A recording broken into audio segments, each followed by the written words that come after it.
Welcome to Crash Concepts, where the economy, energy, and the environment are explored.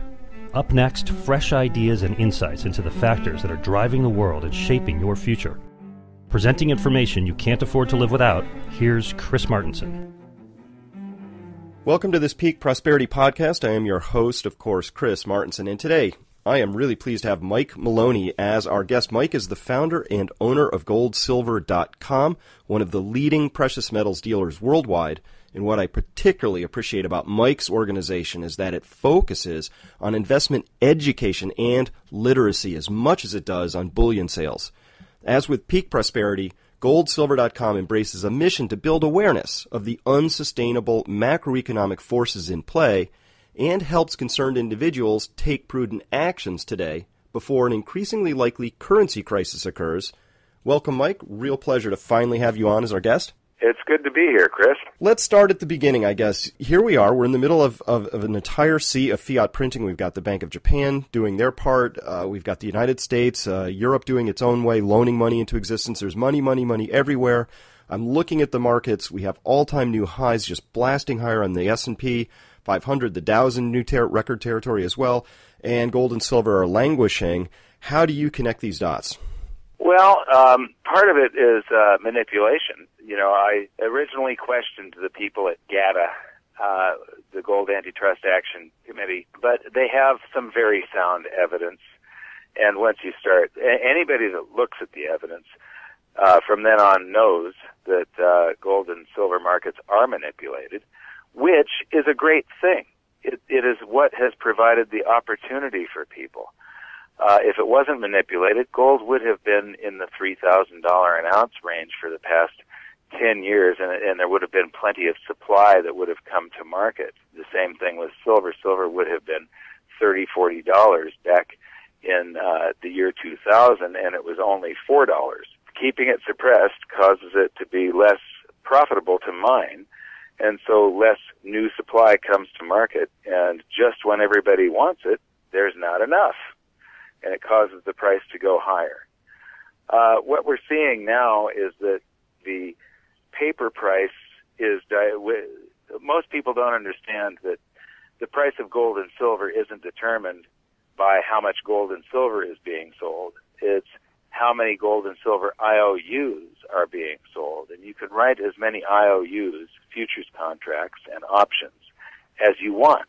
Those are unlimited. The supply, though, of physical gold and silver is quite limited. And so when people actually start asking for it and want the physical, then there's a divergence of the paper price versus the physical price. And we're seeing that right now. There's back order. We're in a back order situation with all of the suppliers. Spreads are going up. Silver Eagles cost pretty much about 50 cents over spot more than they normally cost because all the suppliers have had to raise their price to try and find the supply-demand equilibrium that the markets are for. The markets are there to try and find a supply-demand equilibrium. So that, and price is the arbitrator.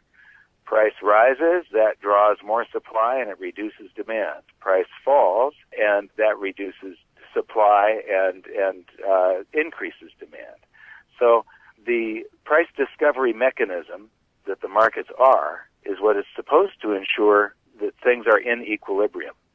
And we have this broken system where there's a few big players that manipulate the market, and it always shows up when shortages start developing in the physical market. You know that the price of gold and silver right now are too low to be realistic. And the good thing about that is that it can't last. It's possible we could see one more dip significantly lower than where we are right now. It's possible that you could see silver drop to 21, but it's going to be very short-lived, and then it's on up from here. I have a feeling, though, that we're more likely going to break to the upside. Well, interesting on the supply-demand side, you're on the front lines of that. Gold, silver sells a lot of bullion, and so I'm wondering what you're seeing. If I was just looking at the markets, I might presume that gold and silver are just being sold and sold relentlessly. Is that what you're experiencing at the physical side of the story? Well, what we're experiencing is that there's not enough of the public, the small investors. It's big investors that are buying right now. There's big people that know what's up, and they know this, like the Cyprus event. The banks have finally shown their hand. They've shown who they really are. The banks, the IMF, the Bank for International Settlement, the European Central Bank, all central banks, they feel that all the currency in existence is theirs, not ours, and that they're giving us this privilege of using it temporarily. They're loaning it to us, but it actually belongs to them. And they just showed their true colors in Cyprus when anybody that had a bank deposit had lost part of it. It was taken by the banks. And they called it a tax. It's just outright theft. This Cyprus-type event, this kind of crisis, is coming to a country near you pretty soon. This was just a test to see if people would tolerate it, and they did. It's gone through, and it didn't cause the entire world financial system to collapse. And so they tested it on one of the very smallest members of the European Union, and they were able to do this where they actually steal from the people to bail out the banks, which, they've always done. All these, we've had taxpayer-backed bailouts forever. And so people are getting ready for this. I mean, I was on a speaking tour. I had a couple of engagements in Australia, and then we went and did some filming in China and came back. So I was out of the country for 3 weeks while the Cyprus event was happening. But as soon as I got back, I purchased some more. I've got a precious metals dealership, but I also privately invest in precious metals. So I don't like to have excess cash sitting around. And so as soon as I got home, I got more cash out of the bank and into a private holding that's at a depository where it's segregated. It's under my name only, and it's not part of the financial system. The vault that it's in is a private vault. It's not under the jurisdiction of any banking law, the IMF, the BIS, the Federal Reserve. Okay, I want to start with why it is that you prefer not to hold cash at this point in time. You've been just a big force for financial literacy through your speaking events, your books, the tour you just went on, videos, and you have this new video series out, a really excellent production quality, I have to say, called Hidden Secrets of Money, that takes viewers back in history as well as around the world with you as you explore money. Give us a summary of the key takeaways and in the process why it is, I guess, you really don't want to hold cash here. I think cash is the most dangerous investment that you can have, and people need to realize that they are always invested. Even if they've moved everything from stocks and bonds to cash, then they're invested in cash. Mm-hmm. If they spend that on real estate, they're invested in real estate. So you are always, if you have a positive net worth, you are invested. If you have a negative net worth, you're invested on the wrong side of debt. Because debt, you can invest in either side of it. You can buy somebody else's debt and hold it as an investment, such as a bond or a mortgage or a loan that you fund. But I have been saying now for more than a decade, or about a decade, that in this decade that we're currently in, 2010 to 2020, that there will be a currency crisis in this decade, and it will be the greatest wealth transfer in the history of mankind. I don't know if you've heard people say this is the greatest wealth transfer in history, but that was something I wrote in my book back in 2005 when I read that there's a guy named Larry Bates that wrote a book called The Great Economic Disorder back in the 90s. And he said that wealth is never destroyed, it is merely transferred. Mm-hmm. When I read that, I went, oh my God, that means that this is the greatest wealth transfer in history. Mm-hmm. We have a situation since 1971 where for the first time in all of history, all the world's currencies would be fiat currencies, unbacked by a physical asset. For the first, they've tried this thousands of times before. It has never worked once. And so Nixon unwittingly, he did not know that when he unpegged the dollar from gold, that he was actually removing all currencies on the planet from gold, because the Bretton Woods system plugged all the currencies to gold through the U.S. dollar. So by severing the tie between the dollar and gold, it began this grand experiment where all currencies on the planet would be fiat currencies simultaneously. Now, I mentioned that fiat currencies have always failed. There have been thousands of them, but it's always been localized. It's one country at a time. And so this wealth transfer, whenever you have a monetary system imploding, the wealth transfer is massive. Mm-hmm. It's one of the most massive events that can happen in all of finance. And it's hard to see how the wealth is transferred. Some country might end up in a hyperinflation, and everything appears to be going up. You can't really tell. Real estate is going from being sold in the hundreds of thousands of dollars to the hundreds of trillions of dollars, and so is the stock market. It all goes up. And usually in these events, though, gold and silver rise faster than anything else because people are trying to get out of the failing currency and into the currency that the free market has selected as money over and over again for the past 2,600 years since gold and silver became money in Lydia sometime between 680 and 630 B.C., when they were minted into coins of equal weight. That's when gold and silver finally became money, when they became fungible, interchangeable. So that's when I came up with that saying, this is the greatest wealth transfer in history, because I went, oh my God, this is going to happen all over the planet simultaneously. And when you had a currency failure in one country, you could rush to gold or silver or another currency. This time, it's going to be gold and silver. And that's it. Because where else do you go? I really like this concept of wealth transfers because it removes some of the mystery. A lot of people think inflation is a mysterious force. It's kind of hard to put a face on it that you're going to blame for it. But really, it turns what this process into just a simple accounting identity where all you have to ask is, if somebody's going to lose, your next question is, well, who gains? And so let's talk about some of these wealth transfers. I'm sure everybody's familiar, of course, obviously, with the transfer from savers to, say, banks and debtors. So these record low yields that savers get on their deposits, sometimes 0%. You feel that's a loss. Where did that loss transfer to? Well, we can just look at record profits that the banks have been turning in. It's really an accounting identity. It's that simple of a transfer. Yeah.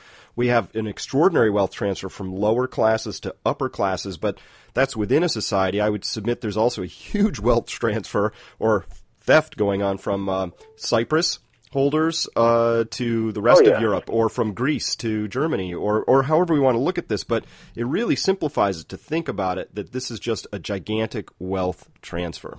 Well, one thing, people suddenly got all up in arms about a potential 6% and 10% haircut, and they should have accepted it, the first proposal, because what actually happened was a lot worse than the first proposal.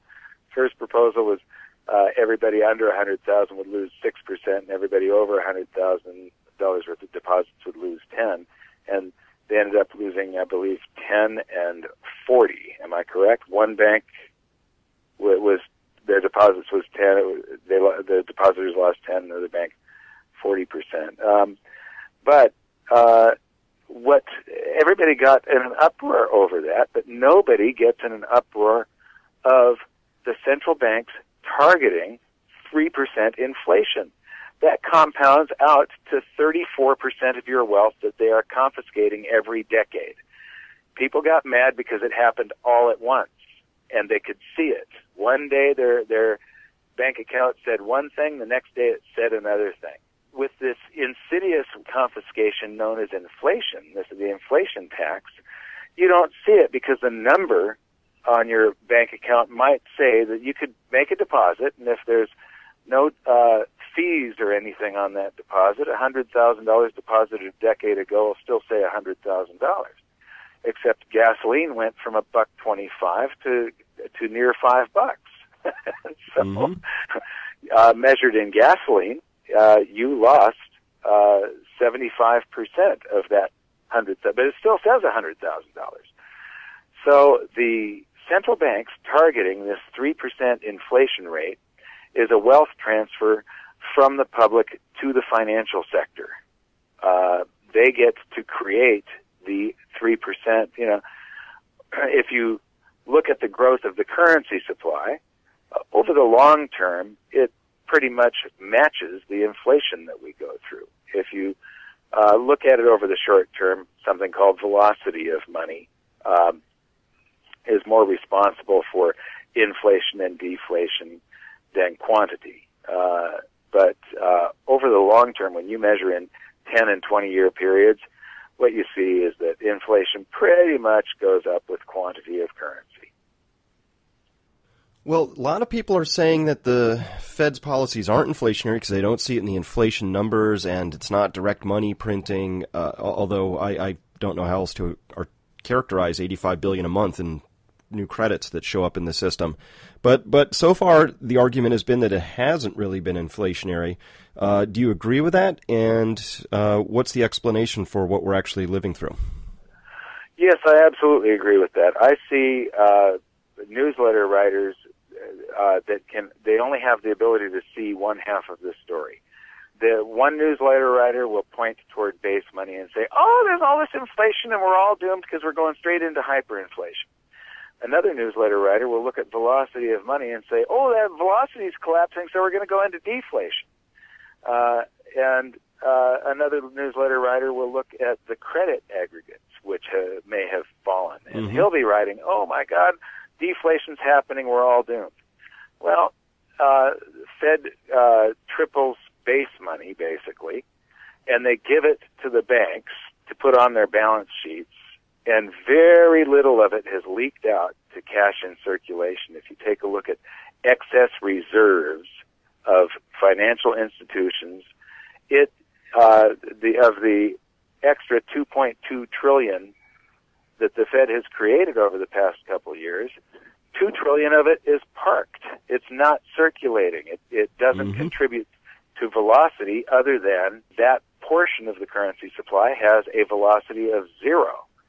So when you add that $2 trillion to the $3 trillion that exists, and you measure its velocity, it pulls velocity way down. It doesn't add to inflation until it starts to circulate. What Ben Bernanke has been doing is trying to make insolvent banks look solvent. Every banking institution, from the first time they make their first loan, is basically insolvent. And our banks had gotten so leveraged out that they were very, very dangerous. And in the crash of '08, it was a very precarious situation. And to keep banks from failing all over the place, he had to create a whole bunch of currency and give it to them as a gift, basically. Shove it onto their balance sheets. But what people don't realize is that the assets that the Fed buys when it creates currencies are assets that pay interest. They're assets like they bought Fannie Mae's and Freddie Mac's. Those are mortgages. That means that the Federal Reserve, a private corporation that has the legal authority, not the moral right, but the legal authority, because everything they do is very immoral, to create currency out of thin air and buy something with it. Well, they're buying up real estate across the U.S. This is pretty immoral. They buy U.S. Treasury bonds.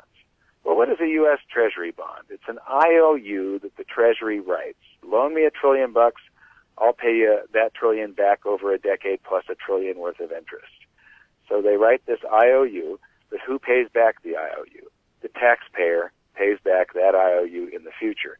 We pay future taxation to pay the principal and the interest on that bond that the Federal Reserve bought with a check that's written on an account that has a 0 balance. The currency is created when they write that check. Every dollar in existence, whether it's created by the Federal Reserve or whether it's created through fractional reserve lending, those are basically the two places that currency comes from, Federal Reserve and the banking system. And every dollar has interest due on it. Every dollar in existence is basically a promise to tax the populations in the future because it's all pyramided on top of base money. Base money is all owed back to the Federal Reserve because we have to pay off the bonds that created it.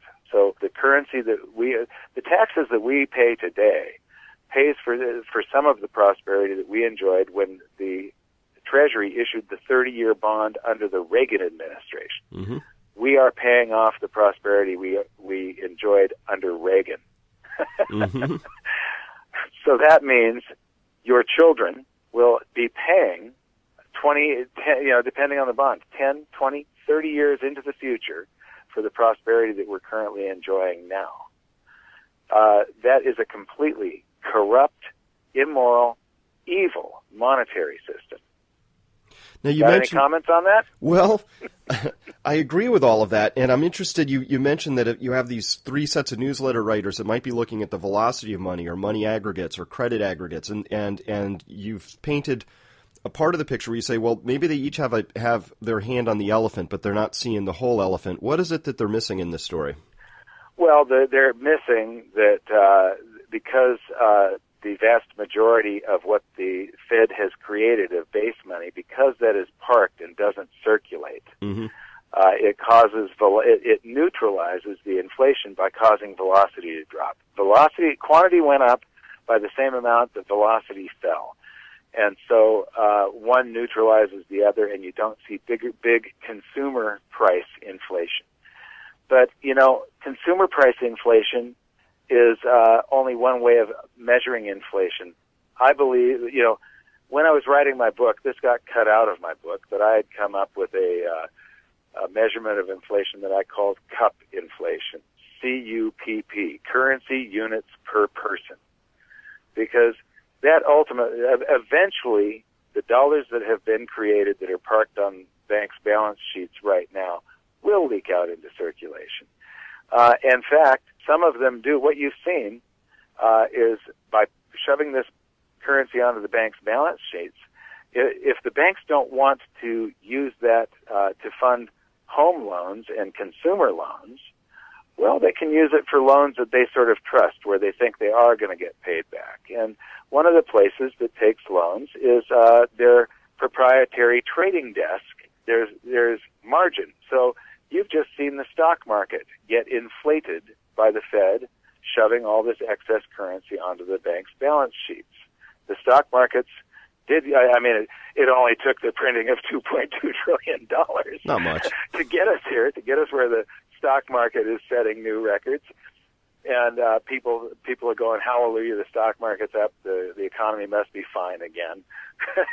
Mm-hmm. Well, even inflation adjusted by the CPI index that the government uses, the stock market is still tremendously down from where it was in the year 2000. So we have had a completely lost decade, but people don't tend to look at the value of things. They look at the price. So everybody's screaming, hallelujah, the economy's back. And Ben Bernanke did this, but when you put this currency on the bank's balance sheets, they can use it in overnight loans and so on to themselves. They can use it for margin money in brokerage accounts for individual traders. In a brokerage account, the way the rules work, the banks almost never lose. They get to basically foreclose on you. It's called margin call. Long before the banks are in danger. So it's a very good type of loan for them to make. So we see a situation where the liquidity for paper assets has gone up. They were trying, this is a problem, is any man-made currency system cannot last. When I was writing my book, I put all of the different currency crises in a spreadsheet. This was back in 2005. Everything I could identify in the United States. I was looking for some sort of cycle if I could identify one. And what I found was that there definitely was a cycle. And I was amazed at the scale of this cycle. Every 30 to 40 years, the world has an entirely new monetary system. We had the classical gold standard before World War I, and then a gold exchange standard between the wars that was very different than the one before the wars. One before World War I was fully gold-backed. One between the wars, we had the Federal Reserve, where it became legal to lie and commit fraud, and it was 40% backed. And then we had the Bretton Woods system from 44 to 71, where the backing of the currency with gold fell from about 40% down to about 8% because there was no reserve ratio specified. And then in 1971, we went on the dollar standard. All of these have been man-made currency systems that can't account for all of the forces in the free markets. And they start off working just fine. But as time goes along, there's misallocation of capital. There's underinvestment in one sector. There's overinvestment in another, especially when you've got somebody like Ben Bernanke and the FOMC committee, people with a level of arrogance to where they think that they know better than the free market and they think they can determine interest rates. This is what causes the currency system to eventually implode. The cracks develop and the whole thing falls apart because they don't have all the information the free market has. The free market has the information of every transaction that went on in a society. And they think that they can control this. They can't. The free market always ends up winning. Alan Greenspan tried to reflate the stock market bubble when the NASDAQ collapsed, and he accidentally created a real estate bubble. Ben Bernanke is trying to reflate the real estate bubble, and he's got stocks going back up when what needs to happen, there's these long wave booms and busts, and once something gets overinflated, you got to let that sector take a rest. When something goes into a bubble, it is supposed to deflate and stay deflated for a while. If you look at the history before and during the existence of the Federal Reserve, what you see is there were more frequent little crises and inflations and deflations before the Federal Reserve, but after the Federal Reserve, the swings became very, very violent. And we had things like the Great Depression and the stagflation of the 70s and the crisis. People don't realize that we had a dollar crisis in 1979 and 1980, and they do not realize how close we came to losing the dollar in 1980. Gold was in a runaway, and they got control over it. Actually, I wrote a piece about the Hunt brothers. The Hunt brothers were the scapegoat used to save the dollar, and they capped the Hunt brothers were responsible for capping the price of gold. They had a disproportionate share of they had more than 50% of the COMEX silver was theirs, and it gave the COMEX the authority to go to the CFTC, the Commodities and Futures Trading Commission, and get permission for a rule change. And on the 21st of January 1980, that rule change went into effect. Actually, it went into effect the Friday before the 19th at 5 p.m. when they closed. So when they opened, the rule was liquidation orders only. So you couldn't open a new futures contract. You could only close out old ones. You could settle futures contracts that were already in existence. Well, that means there's no new buyers coming into a market. So that is putting a rule in place that says until this rule is lifted, the price of silver can only fall. It can only go down. That was the rule. Price of silver will go down. Well,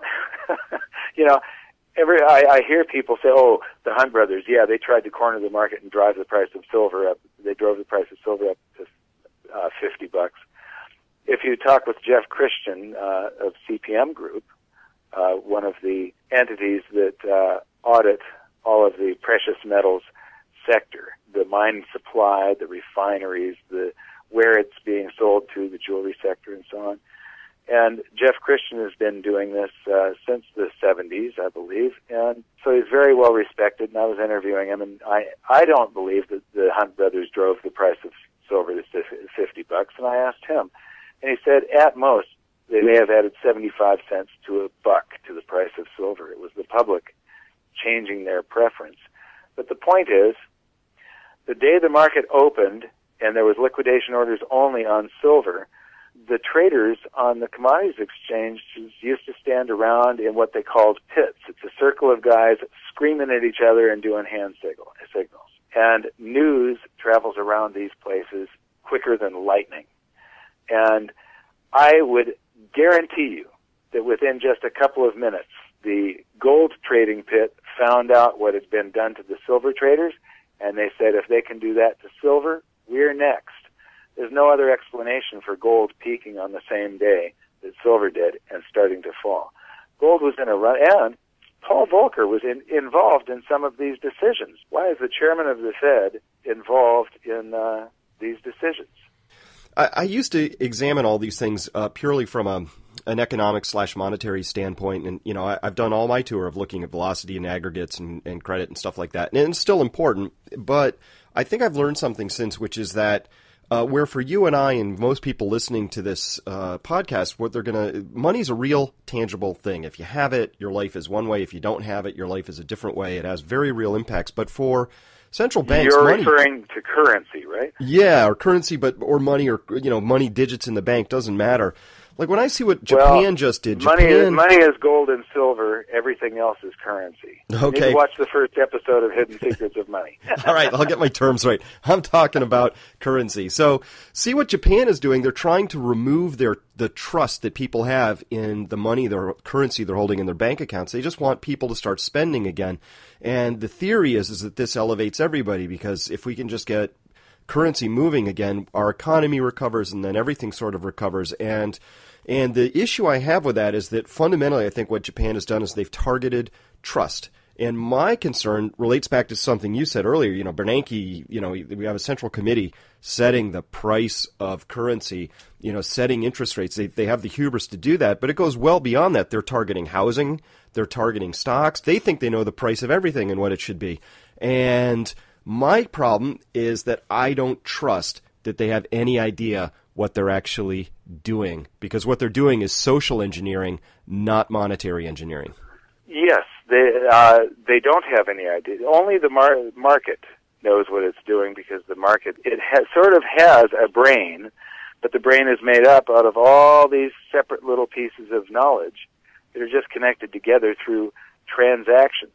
The market balances things automatically.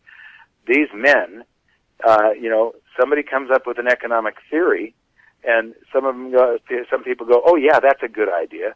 We suffer from these good ideas for centuries, mm-hmm. and we're paying the price. I believe we live in a modern dark ages, and we have no idea how much better things could be had we left the markets alone to determine price and determine what money is. And if you leave the free market alone, our prosperity will be at a far higher level.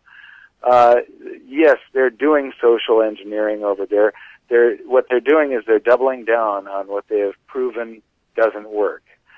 They keep on proving that it doesn't work, so they try twice as much of it.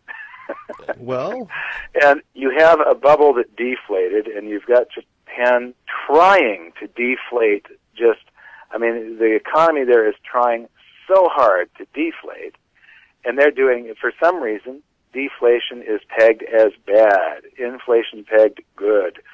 There's a balance in there, and it's called savings. And what they are doing is they are creating a disaster the level at which they cannot conceive. And I submit they're doing all of this simply to rescue the banking. The banking system needs inflation. I understand that mathematically. I can pencil it out. People don't need inflation. And in right. fact, if you look at Japan's situation, deflating makes a lot of sense. They have an aging population that's actually shrinking. There's no logical reason you should say this is a ripe candidate for inflation and we need it in order to achieve certain societal aims. Let's be clear. The banking system needs inflation. So then we have to ask the question, are we running a money system for our benefit or for the money system's benefit? Is the tail wagging the dog? I submit it is. And that's the story where we're at. And so the frustrating part for me has been, it's just clear as day that that's what's happening to me. And we've got excellent materials out there, such as Hidden Secrets of Money or the Crash Course. Like, there's explanations that say, here's what's going on. And yet we look at gold and silver just absolutely going nowhere for the past couple of years, and even, pretty having a nice red day today. When does this all turn around in your mind? What are you looking for to say this changes? It's going nowhere for the person that has no patience. It's good. I started investing in gold in October of 2002.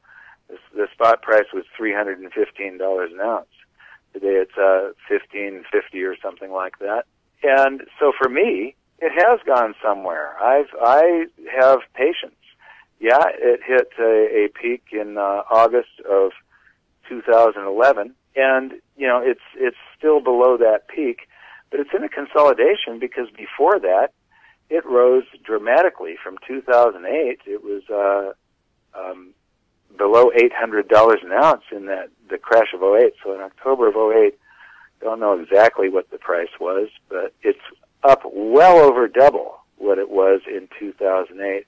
I'm up about 550% since I've been investing in gold and silver over the last decade. I'm very happy with that. And all these people that want to badmouth gold, I tell them I'm up 550%. Are you? Because all these people that jump around from one stock to another, I've just been investing in gold and silver only. And I've had the patience to wait through these consolidations. There's a consolidation from late 2003, and there's one little peak where it went over, but for the most part, from 2003 to 2005, gold went sideways. And then there's a peak in late 2005, and it went sideways to early 2006. And another one from 2007, gold hit $1,100, and it didn't break that until 2009. So we're actually in the fourth one of these sideways consolidations, but it fits perfectly in a trend channel. If you look at the long-term picture of gold, it is probably the healthiest bull market that exists anywhere. There isn't anything that looks this. So if you look at a 12-year or 13-year chart of gold, you're not going to find a stock or another index or anything out there that has marched forward so consistently. And what it's doing is it's trying to do an accounting of the currency supply. And I believe that one of the reasons that it marches forward so consistently is that it's being manipulated.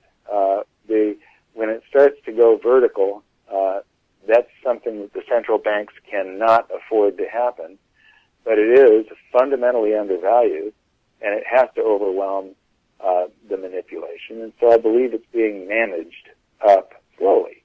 Like Dave Morgan of silver-investor.com says that these consolidations either scare you out or wear you out.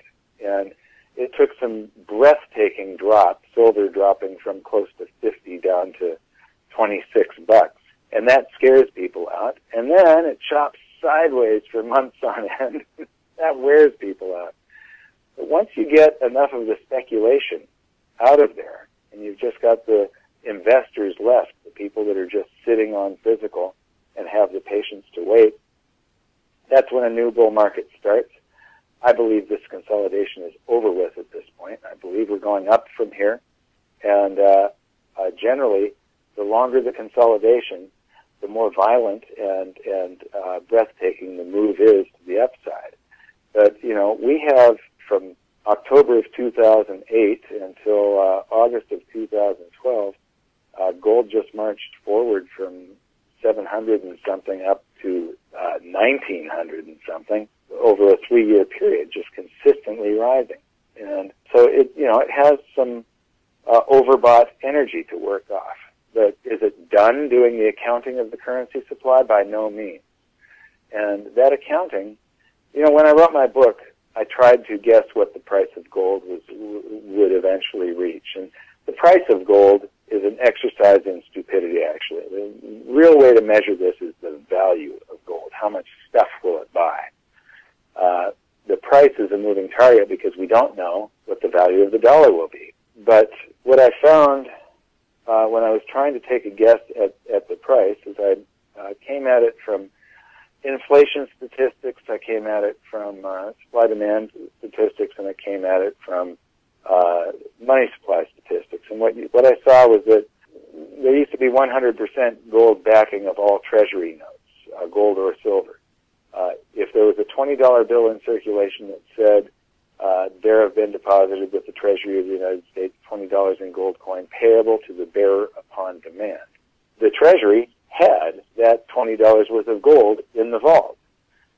Then when we established the Federal Reserve, it became legal to commit fraud, and they only had to have 40 cents worth of gold for every dollar that they created with a claim check on gold.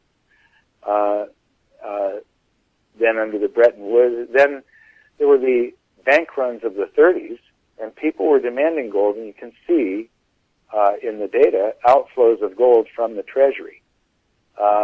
And there wasn't enough gold to pay out against all the claim checks, the dollars that they had printed that were promising to pay gold. And so Roosevelt had to make gold ownership illegal for Americans, like we're children and we can't be trusted, like gold is radioactive or something. It's the most inert metal there is. It's the safest thing you could possibly own. But they made it illegal for us to own. And then over a month and a half period, they unpegged the dollar every day and then repegged it, unpegged it, repegged it, and sort of managed the price. And the foreign exchange rates basically fell every time they'd unpeg it. So it was falling against gold because it was falling against the other currencies. They called it repricing gold. And you can't reprice gold if the rest of the world is using gold. You can only devalue your currency that you're measuring gold with.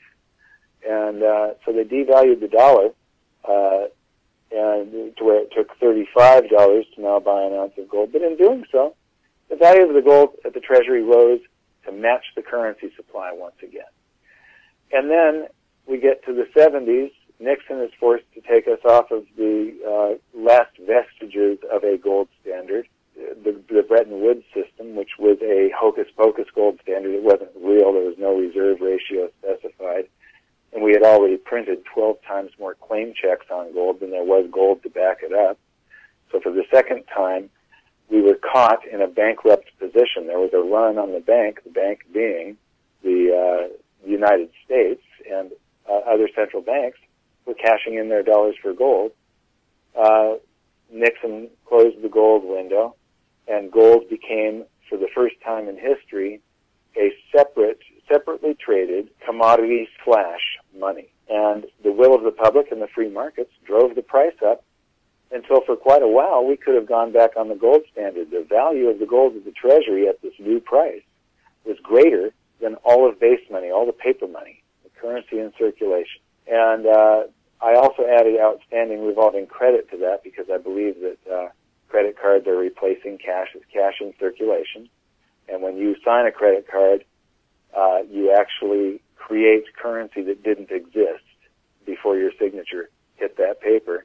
When you pay that merchant, the merchant's checking account can't tell the difference between the credit dollars you created or the paper dollars that are also credit dollars that the Federal Reserve created. So it can't tell the difference between outstanding revolving credit and base money. And those dollars that you created stay in circulation until somebody saves them up and pays down credit card debt.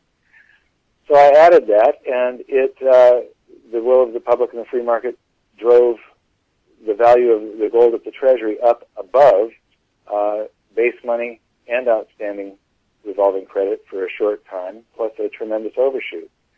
At the end of my book, I did that same analysis. If this has happened twice in history, what would the price of gold be if it happened again? And it came out at $6,300 an ounce. The inflation-adjusted gold using John Williams Shadowstats data came out at $6,200 an ounce. And if you just take the fact that gold started at a base of 35 and went to 850, it's a factor of 24. This time it was starting from a base of 250. 250 times 24 is 6,000. So you had 6,000, 6,200, and 6,300. So that was my target, but I said it's a moving target because you never know what the value of the dollar is going to be. And since then, base money has gone from $825 billion to roughly $3 trillion today. I don't know what Ben Bernanke thinks he's going to get out of this, but it took 200 years to go from $0 in existence to $825 billion paper dollars of base money. And now they've created another $2.2 trillion. So that's 500 years worth of currency in just the past two. And they're expecting this thing not to end up in tears. They are sadly mistaken. And they're, people that are in hard assets like gold, silver, real estate to some extent, if you bought a piece of real estate that is that wasn't in a bubble when you bought it, like maybe farmland or something like that, they are going to come out of this very well. The wealth will be transferred toward them and away from all of the paper assets and things that have been blown into bubbles like most of the residential real estate. Do you believe the same thing? Well, I think that my view is that the Fed is clearly just throwing money into this thing under the theory that good stuff will happen as long as asset prices go up. This is one of the major intellectual failings of Greenspan. He believed that that asset appreciation or asset inflation was the same thing as wealth being created. He didn't understand the basic accounting identity that wealth can't be just created. It has to come from somewhere, and it comes from real people doing real things, real investments, real savings, things like that. So, and Bernanke continued that confusion. So they have an intellectual confusion that I don't agree with much. I think they've got it exactly backwards in their main theories. And even if they manage to manufacture a temporary appearance of prosperity and renewed wealth creation, which is something back in 2009 I said, they're going to do it. Listen, you give me a printing press and a few $1 trillion, I will give you the appearance of health as well for a while and at a price. And that's the part I don't think markets are really looking at. A lot of people haven't really factored in. And that's just on the near term. On the long term, the federal government's $200 trillion in the hole by Federal Reserve estimates. You've got state and local municipalities underwater for another $3 to $4 trillion in terms of promises they can't make. So we have this liability mismatch that's just extraordinary. It dwarfs our asset base at this point in time, and we are just crushing legitimate savings and investment, which I think are the true hallmarks of real economic prosperity. I think this whole hollowing out of the middle class and the productive classes, that's what Obamacare targets. That's what all the new tax increases primarily target. It's not the uber wealthy, but really the people who are, I consider to be the ones who are amongst the most productive and who are investing and generating real, tangible, honest wealth in this country. And so I have a number of critiques and criticisms, but I really default back to, I think, your primary hypothesis, which is that, gosh, guess what? Through all of history, humans have never figured out how to print their way to prosperity. Guess what? People have been really clever in the past. We've had really intelligent people. I'm convinced that if you could print your way to prosperity, the Romans would have figured it out. My gosh, what an intelligent, creative, hardworking, and dedicated culture they had. And so if it was true that you could print your way to prosperity, the Romans would have worked it all out, and we'd all be speaking Latin, and that'd be great. But it didn't happen. So I'm just of the mind that everything the Fed is trying is really a gigantic experiment where there's no good historical markers where we can point back to and say, that's how it's going to work out. And that they're really playing with more than just people's wealth. They're playing with the actual fabric of our culture. And that bothers me because I think that shouldn't be entrusted to any unelected group of people. I think there ought to be robust debates and discussions. And so in the absence of that, we have people like ourselves and many, many other people. My perspective is that these conversations are growing. There's a lot of unease out there right now, and people are looking for answers. And so, in the time we have left, I know the hidden secrets of money that's a great place to start. So, if people wanted to take a look at that and start following that series, first of all, has the whole thing been released yet, or is it what's out there? Only episode 1. There are 6 episodes in the can. We don't have an established schedule. We have there's a tremendous amount of cost that went in this, and we sort of need the markets to participate with us for when we release them. be able to get any of our investment back.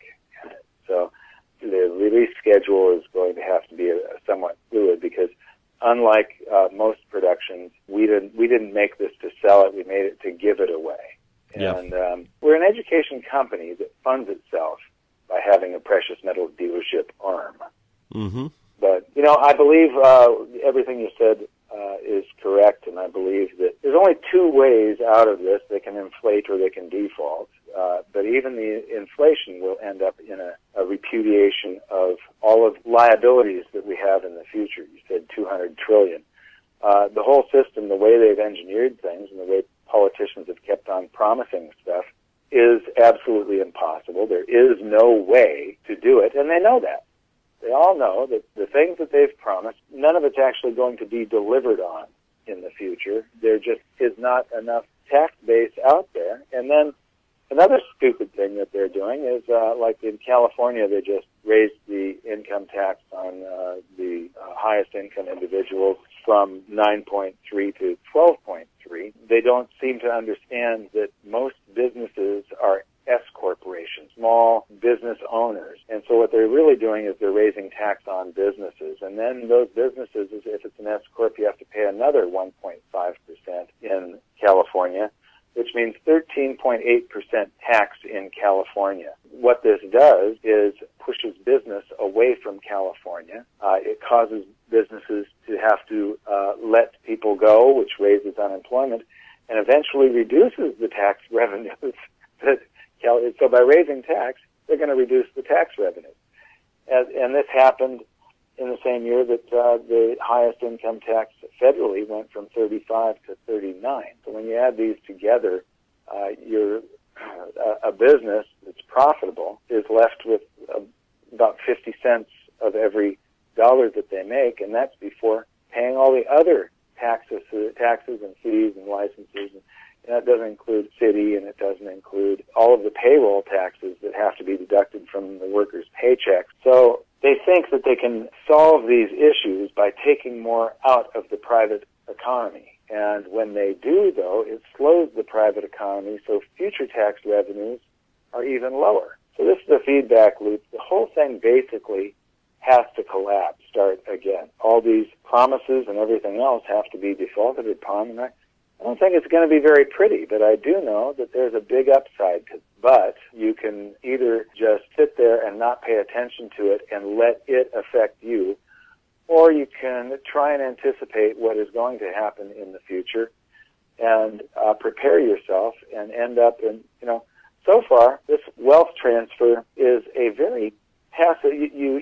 I bought gold and silver in 2002 and 2003. And it doesn't take a whole lot of effort. You have to pay a storage fee at a vault on a monthly basis, and that's it. And wealth is being transferred toward me. It's a very passive and automatic and easy thing. It doesn't require a whole lot of work. It just requires measuring how much stuff you can buy with the proceeds of your investment should you sell it, and trying to figure out where the top is, because there's going to come a peak one day, and you don't want to hold your investment in any investment class, I believe. And that each investment class has a run for 10 to 20 years, and then it's over with, and it has to take a pause, and some other investment class then has to catch up. This is part of what we call wealth cycles. So you don't want to stay in just one investment class your whole lifetime, but it's a very powerful tool to be able to measure these things against each other and then jump from an overvalued asset class to an undervalued asset class at the appropriate time. It's a road to true wealth, and it only requires a few big decisions during your lifetime. It doesn't require the anxiety, like, when I was in stocks. I had a lot of anxiety watching that thing go up and down all the time and potentially getting scared out of one thing or sucked into another. Mm-hmm. And now that I've discovered what I call wealth cycles, I was looking at the Dow-Gold ratio. This thing has a cycle, and I made another chart of the Gold-Dow ratio instead of the Dow-Gold ratio. Put them on top of each other, and lo and behold, there's this. I was an audio engineer, and there's a cycle that looks like a sound wave, or it looks like a alternating current has a positive side and a negative side. If you jump from, if you're doing the Dow Gold ratio, you would jump from being invested in paper assets like stocks and then back to gold for these long investment waves. So, it's somewhere between 8 and 20 years that you'd spend in an asset class. And you can do this with anything. If you measure your house in how many barrels of oil it's worth over a century, and you jump back and forth from being invested in oil wells to being invested in real estate, does the same thing as being invested in gold or the Dow. It's a very powerful tool that I believe has a high degree of predictability and safety to it if you don't let the short-term noise flush you out. Right now, we're in this consolidation that you originally asked about when we started this conversation. Gold has been chopping sideways for 19 months now, and it has worn people out. But basically, gold is up. It's not up from 19 months ago when it was nearing $2,000, but it sure is up over the last decade. So I don't let the short-term noise affect me now that I know that we have not reached the point where gold equals the price of gold needs to equal the points on the Dow.